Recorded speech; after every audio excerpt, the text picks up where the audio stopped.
I used to believe silence meant safety in our house. If I stayed quiet, nothing bad happened. My mom, Linda, called it peace. My stepdad, Rick, called it respect. I called it surviving. Rick moved in 3 years after my dad died. He brought his kids, Jason and Mia, and the house changed shape. Their voices filled rooms I stayed out of. I learned to listen more than speak. At night, I locked my door and told myself distance was normal. That night, silence didn't protect me. That night proved. I woke to coughing and the sound of breaking glass somewhere below. Smoke crawled under my door like a living thing. I sat up, confused. "Mom?" I yelled. My throat burned. I heard footsteps running past my room. Rick's voice shouted, "Jason, move!" My mom screamed, "Mia, hurry!" Their names echoed again and again. I swung my door open and smoke slapped my face.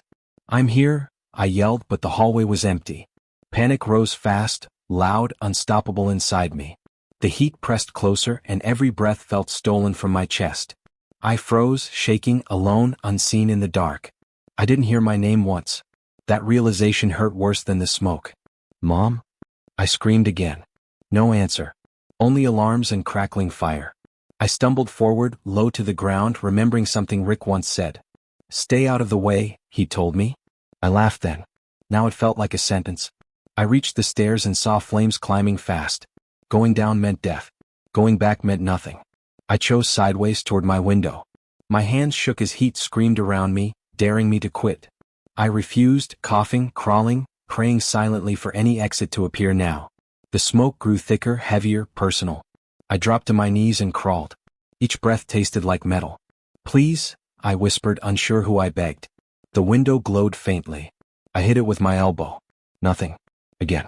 Pain shot up my arm. I struck harder and glass exploded outward. Cold air rushed in. I dragged myself closer, coughing violently. My skin burned. My eyes streamed. Still no voices called me back. Nobody came. I pulled myself halfway out, lungs screaming, legs trembling beneath me. The night air shocked me awake. I collapsed onto frozen ground alone, shaking, alive, barely breathing. Sirens wailed somewhere close. Red lights flashed through smoke. Firefighters ran past me without stopping. One shouted, "We got the kids." I rolled onto my back, staring at the sky. My mom stood near the ambulance, arms wrapped around Jason and Mia. Rick hovered beside them. She cried into their hair. He whispered, "You're safe now." I tried to sit up. No one noticed. My mouth opened, but no sound came out. I watched them, invisible as the house burned. That silence carved something permanent inside me, deeper than scars. I understood everything in that moment without asking why anymore. A firefighter finally knelt beside me. "Son, can you hear me?" I nodded weakly. "Who brought you out?" he asked. I swallowed. "I did," I said. He paused, eyes shifting back to my family. "You're brave," he said quietly. Brave. The word felt strange. I wasn't brave. I was forgotten. As they loaded me onto a stretcher, I looked again at my mom. She didn't turn. Rick didn't look. The kids clung tighter. I closed my eyes. Pain pulsed through me, but clarity burned brighter than fear. I finally saw my place. It was never beside them. It was alone. The ambulance doors closed, sealing the truth inside with me. I listened to my own breathing and understood something simple. Survival wasn't shared equally in that house. Love wasn't either. I didn't feel anger yet. I felt awareness. The fire took walls and furniture, but it left the lie exposed. As lights blurred overhead, I promised myself one thing. I would never beg to be chosen again.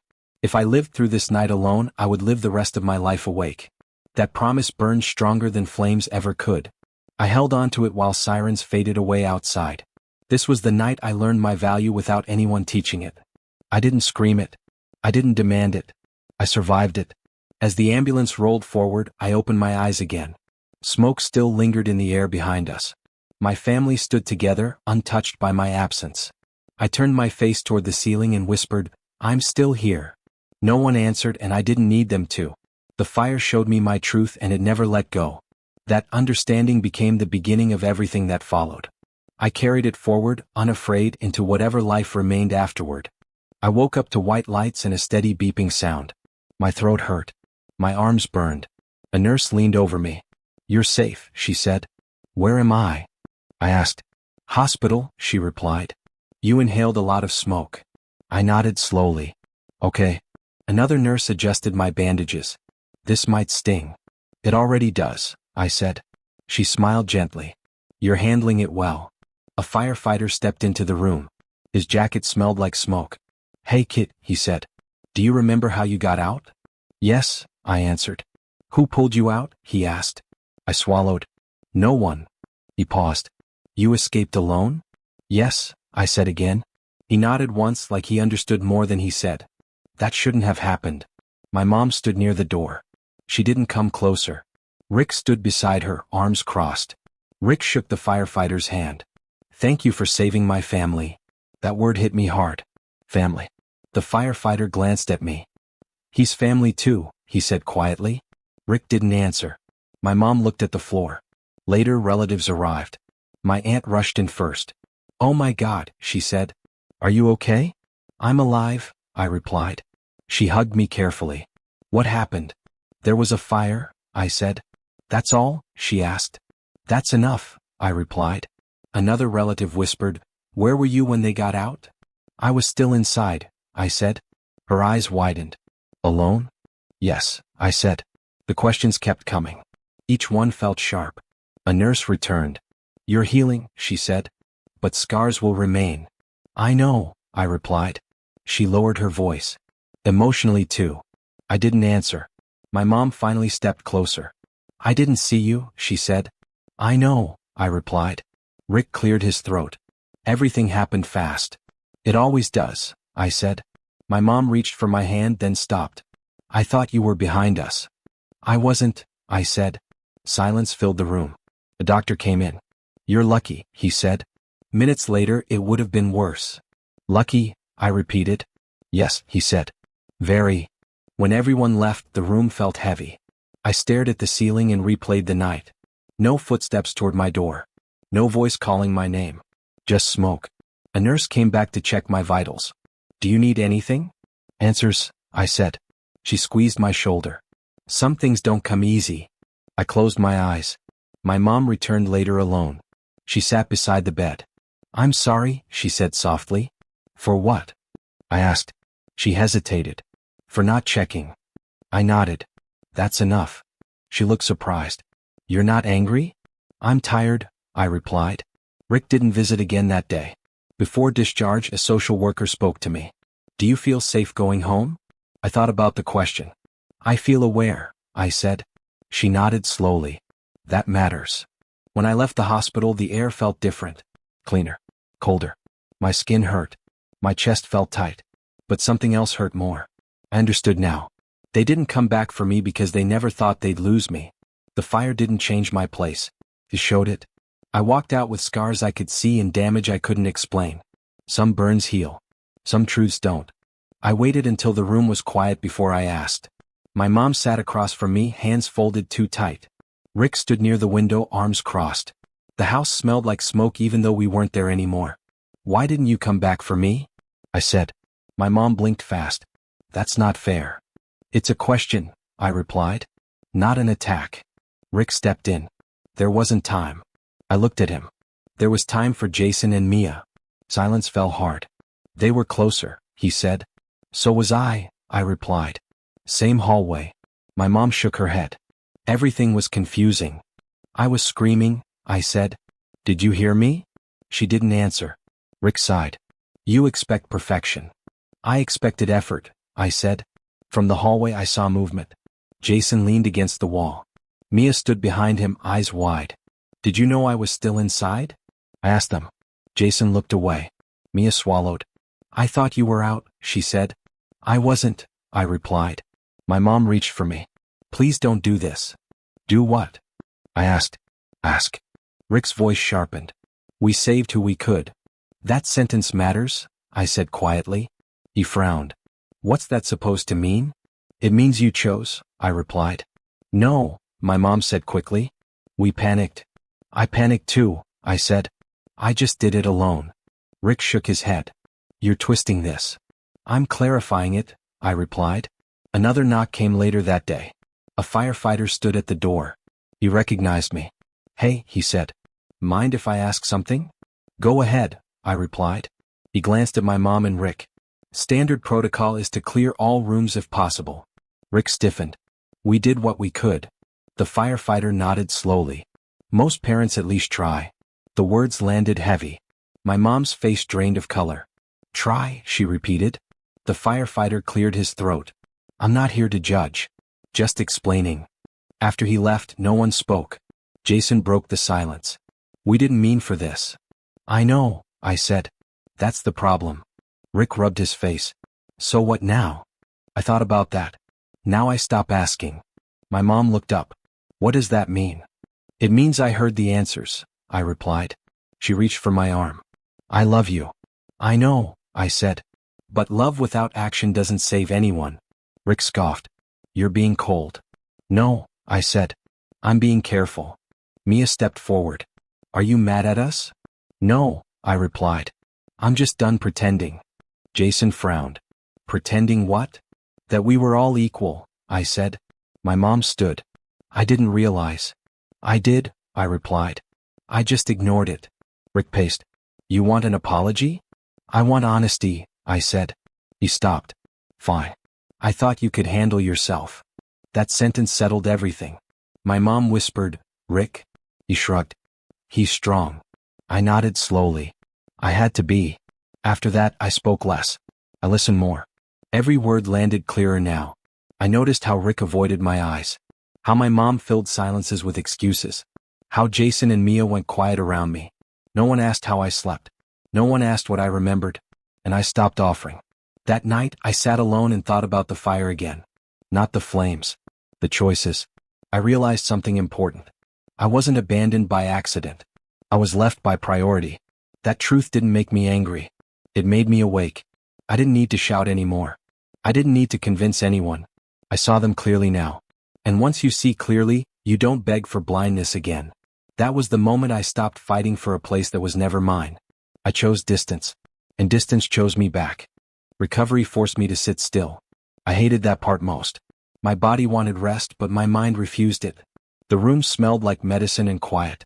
How's the pain today? The nurse asked. Manageable, I said. She smiled. That's progress. Her name tag read Emily.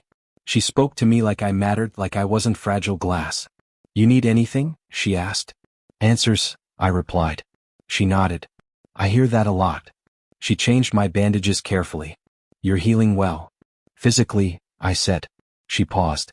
That counts too. It shouldn't have meant anything, but it did. She didn't know my story. She didn't need it to treat me right. My mom visited less after the first few days. When she did, she hovered near the door. Are you okay? She asked. I'm awake, I replied. She winced. I'll come back tomorrow. Take your time, I said. Rick didn't come at all. Emily noticed. Family busy? Selective, I said. She raised an eyebrow. That's a word. I'm learning new ones, I replied. At night, pain crept in slowly. Burns throbbed. My chest tightened. Memories filled the dark. Stand tall, my dad used to say. I heard his voice clearly now. What would he think? I asked the ceiling. I already knew. The next morning, Emily handed me a notebook. Writing helps. About what? I asked. About what hurts, she said. And what doesn't anymore. I opened it and stared at the blank page.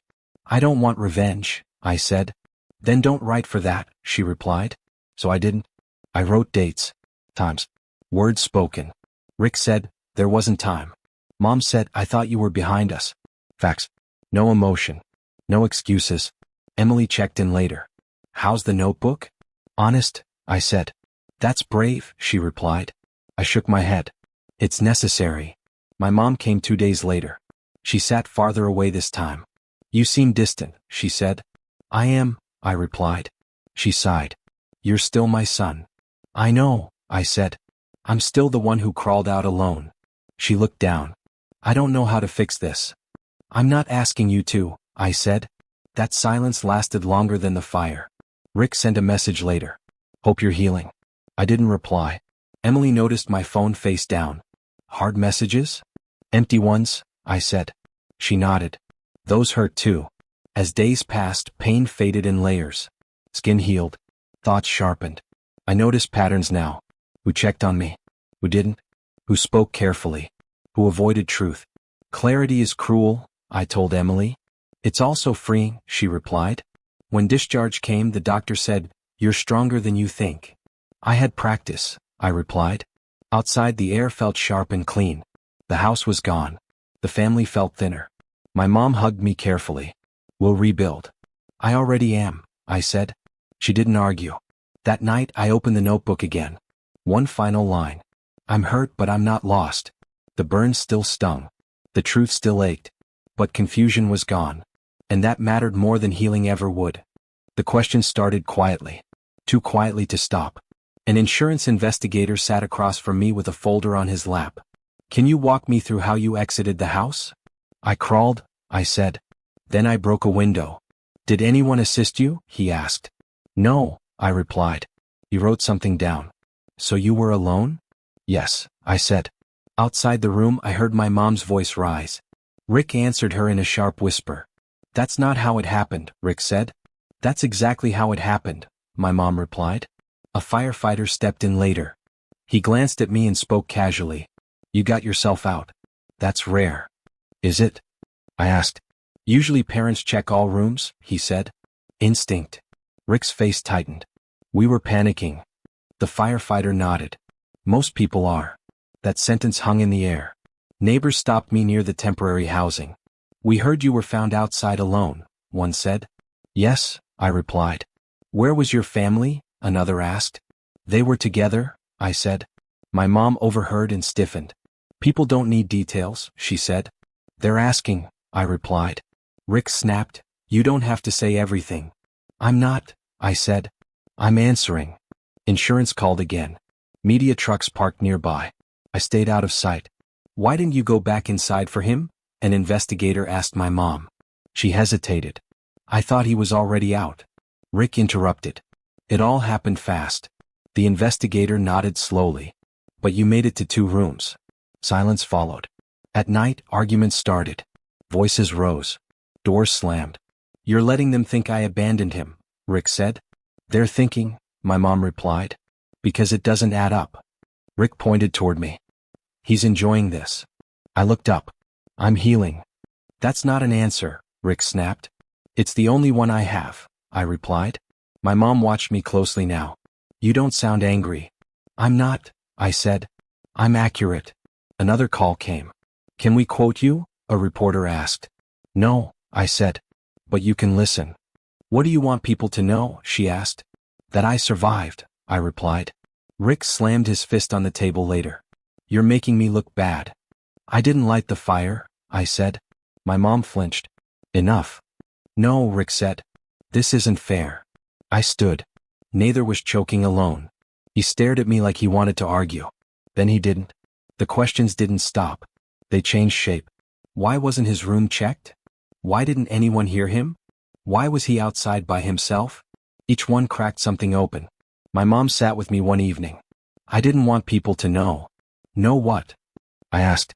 "That I failed you," she said. I shrugged. "They're asking now." Rick avoided cameras. Avoided neighbors. Avoided me. "You could clear this up," he said once. "By lying?" I asked. "By smoothing it over," he replied. "I won't," I said. He shook his head. "You're ruining us." "No," I said. "The truth is." The firefighter returned one last time. "You handled yourself well," he told me. "I had to," I replied. He nodded. "Sometimes survival exposes things." It did. My mom cried quietly that night. "I didn't protect you." "I know," I said. Rick packed his things angrily. "I can't deal with this." "That's been clear," I replied. The questions kept moving outward like ripples. And for once I didn't chase them. I let them pass through. I let the truth walk ahead of me without shouting. Karma didn't arrive screaming. It arrived asking simple questions no one could answer anymore. And that was enough. The house smelled like ash even weeks later. I stood at the yellow tape while my mom stared at the ruins. Rick stood a few steps behind her, hands on his hips. "This is where the kitchen was," my mom said quietly. "I know," I replied. We stepped closer. The ground was uneven. Blackened beams leaned like broken bones. "My room was there," I said, pointing. My mom froze. I didn't realize how close it was. "It was 10 steps," I said. Rick cleared his throat. Everything happened fast. I nodded. It always does. My mom walked toward the spot where my room used to be. Her hands started shaking. I keep seeing it, she said. The smoke. The noise. I see it too, I replied. She swallowed. I panicked. I know, I said. She turned to me, eyes wet. I chose instinct over fairness. I waited. I thought you could handle yourself, she added. That sentence landed heavy. I handled myself, I said, because I had no choice. Rick stepped forward. You're twisting her words. No, I said. I'm repeating them. My mom covered her mouth. I didn't mean it like that. I know how you meant it, I replied. That's why it hurts. We stood in silence. Wind moved through the wreckage. I crawled, I said calmly. I couldn't see anything. My mom squeezed her eyes shut. I thought I would die there, I continued. Not because of fire. Because no one came. Rick shook his head. You're exaggerating. No, I said. I'm remembering. My mom whispered, I should have gone back. Yes, I said. Rick scoffed. That's easy to say now. I said it then too, I replied. He opened his mouth then closed it. My mom dropped to her knees near the ashes. I failed you. I crouched beside her. I don't need you to say that. She looked up, confused. Then what do you need? I need you to understand, I said. Understand what? She asked. That I was alone, I replied. Completely. Rick looked away. We did our best. I did mine too, I said. That made him flinch. My mom stood slowly. I thought love would be enough. Love without action doesn't move feet, I said. She nodded weakly. Rick crossed his arms. So what now? Now I trust what I lived, I replied. You don't trust us? My mom asked. I trust my memory, I said. She wiped her face. That scares me. It should, I replied gently.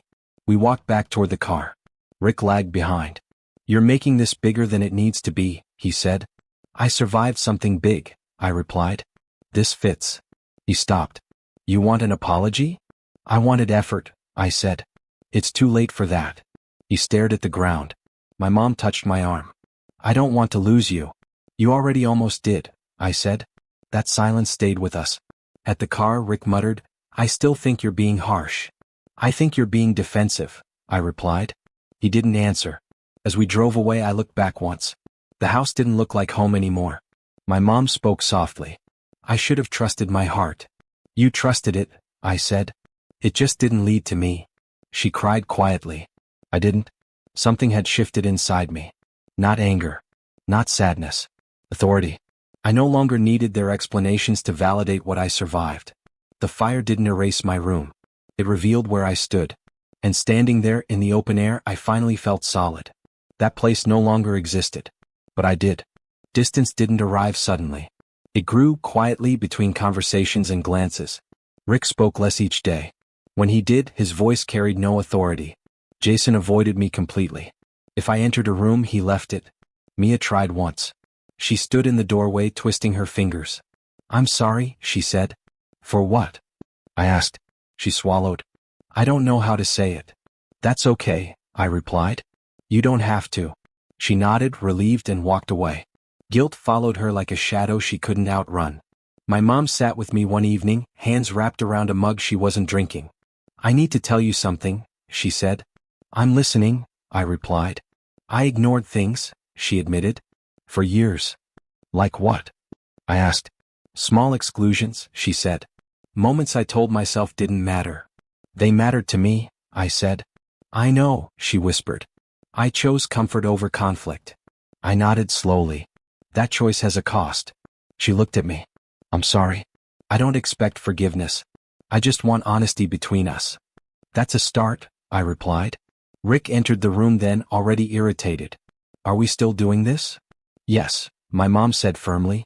He looked at me. You're dragging this out. No, I said. I'm standing in it. He scoffed. You need to move on. I met his eyes. Moving on doesn't mean forgetting who left you behind. He laughed without humor. You're acting superior. I'm acting self-respecting, I replied. That fire messed with your head, he said. No, I said calmly. It cleared it. My mom stood. Rick, stop. He waved her off. He's enjoying the attention. I shook my head. I'm enjoying boundaries. Jason appeared in the hallway listening. Rick noticed him and lowered his voice. You're breaking this family. I answered softly. I didn't break it. I stopped holding it together alone. Rick opened his mouth, then closed it. My mom sat back down. I didn't protect you, she said again. I know, I replied. That's why I'm doing it now. She nodded, tears in her eyes. I want to learn how. Consistency, I said. Not words. Rick paced. So what, you punish us forever? I don't punish, I said. I choose. Choose what, he asked. My limits, I replied. Mia returned later that night. She stood closer this time. I feel bad, she said. I know, I replied. She hesitated. Do you hate us? No, I said. I just won't disappear for you anymore. She nodded slowly. That makes sense. Jason never spoke to me. He didn't have to. His silence said enough. Rick cornered me the next day. You think you've won? I'm not competing, I said. You're cold, he snapped. I'm calm, I replied. You could forgive, he said. I could, I answered. But forgiveness doesn't erase patterns. He stared at me frustrated. You're different now. Yes, I said. Survival changed me. That night I wrote in my notebook. Not dates this time. Rules. I won't accept dismissal. I won't accept excuses over effort. I won't stay quiet to keep peace. My mom read it later. These hurt, she said. They should, I replied. They protect me. She nodded. I'll respect them. Rick never said sorry. He didn't have to. His silence told me everything I needed. The house felt smaller without control filling it. Quieter. Clear. I realized something important then. Revenge wasn't burning bridges. It wasn't humiliation or loss. Revenge was refusing to shrink again. The fire taught me how to survive. Distance taught me how to live. And for the first time, my boundaries didn't feel heavy. They felt solid. They felt earned. They felt like mine. I filled out the application in silence. The screen glowed back at me, waiting. Take your time, the woman said. I'm ready, I replied. She nodded. This job offers steady hours. That's what I need, I said. When I clicked submit, my chest didn't tighten. It settled. Later that day, my mom sat across from me at the table. You're making plans, she said. Yes, I replied. Without telling me, she added. I'm telling you now, I said calmly. Her hands twisted together. I thought we could fix things first. We are, I replied. Just not fast. She frowned. Why not? Because healing isn't a rush, I said. It's consistency. She looked down. I want to help. I know, I said. Let me do this. Rick stood in the doorway listening. You're really leaving, he said. I'm moving, I replied. Same thing, he muttered. No, I said. Different reasons. He crossed his arms. You think this makes you strong? I know it does, I replied. His kid sat on the couch nearby. Jason watched the floor. Mia watched me. Are you mad? Mia asked. No, I said. I'm focused. Jason finally spoke. This feels weird. It should, I replied. My mom stood. You don't have to go. I do, I said. For me. She sighed. I wanted to make it right. You still can, I said. By respecting this. She nodded slowly. Okay. I met with a caseworker 2 days later. We have a place, she said. Mine? I asked. Yes, she replied. Small. Quiet. Perfect, I said. Boxes appeared faster than emotions. Clothes. Books. The notebook. Rick watched from the hallway. You packed quick. I prepared quietly, I said. That figures, he replied. You didn't notice, I said. He didn't deny it. My mom hovered. Do you need help? No, I replied. But thank you. That surprised her. Mia stood near my door. I didn't think this would happen. I did, I said. She swallowed. What if we mess up again? That's not my responsibility, I replied gently. She nodded, uncomfortable. Moving day came without drama. Rick carried nothing. He didn't have to. You're serious? He said as I lifted a box. Yes, I replied. You won't come back? He asked. I'll visit, I said. On my terms. He scoffed, then stopped. Good luck. Thank you, I replied. That surprised him too. My mom hugged me longer than expected. I'm proud of you. I need action, I said. Not just words. She nodded. I'm learning. At the new place, the door closed behind me softly. No echo. No tension. This is it, I said. The walls were plain. The space was small. It felt honest. I sat on the floor and breathed. My phone buzzed. A message from my mom. Are you okay? I typed back, I am steady. Rick didn't text. Jason didn't either. Mia sent one message. I hope you're okay. I replied, I am. Work started the next morning. My supervisor smiled. You're on time. I will be, I said. During lunch, I sat alone and felt full. Not from food. From choice. That evening, my mom called. Did you eat? Yes, I replied. Did you sleep? She asked. Yes, I said again. She paused. You sound calm. I am, I replied. Rick never called. I didn't feel rejected. I felt free. I wrote one sentence in my notebook that night. I didn't leave in anger. I left in clarity. I wasn't running. I wasn't escaping. I was choosing myself without asking permission. And that choice felt stronger than anything I lost. For the first time, my future didn't need approval. It only needed me. I turned off the light and lay down. The silence didn't hurt. It held me. I closed my eyes, certain of one thing. I was no longer waiting to be chosen. I already had. Chapter 9. They remembered me after the smoke cleared. Word count, 700. Mornings became quiet on purpose. I woke up before my alarm and stretched. Another day, I said. Work waited. Coffee brewed. Routine steadied me. My supervisor nodded when I arrived. You're consistent, she said. I try to be, I replied. At lunch, a coworker asked, how's life? I smiled.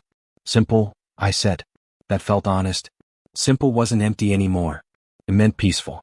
When I clocked out, the sky was calm. I walked home without rushing. Nobody chased me. Nobody ignored me. I existed without explanation. My mom called that evening. Did you eat? She asked. Yes, I said. Did you sleep? I will, I replied. She hesitated. I'm proud of you. I breathed out. Show me, I said gently. I'm trying, she answered. Slow is fine, I said. We talked about groceries and weather. No fire. No guilt. When we hung up, the quiet stayed kind. I didn't feel pulled backward. I felt anchored. That difference mattered more than apologies. Rick didn't call. When his name came up, it faded quickly. He's busy, my mom said once. Okay, I replied. That was enough. His voice no longer lived in my head. His approval no longer decided anything. At work, my manager said, you're dependable. I nodded. I learned early, I said. She smiled. Those words landed clean. Dependable felt earned. At night, I paid bills and checked lists. Done, I said aloud. Order replaced chaos. Jason texted once. The house feels quiet. I stared at the screen. It always was, I typed.